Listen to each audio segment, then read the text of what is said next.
নীরা, হারিয়ে যেও না। সে আসবে, সে আসবে। নমস্কার। গল্প কবিতায় আমি সঞ্জয়। চিত্রপটের আজকের এপিসোড জুড়ে সুনীল গঙ্গোপাধ্যায়ের লেখা সে আসবে।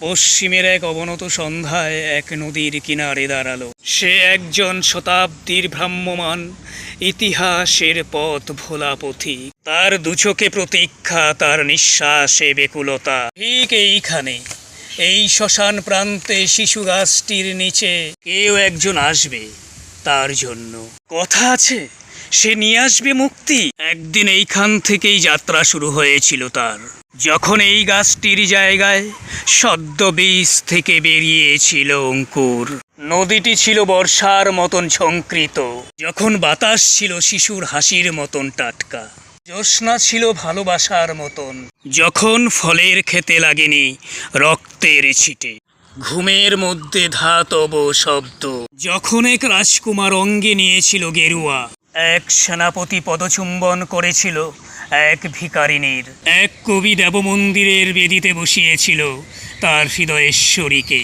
তবু একজন কেউ বলেছিল, মানুষের জন্য এই বসুন্ধরা সুন্দরতর হবে। পাহাড়ের গায়ে মেঘের মতন কোথাও আড়ালে রয়েছে মাধুর্য।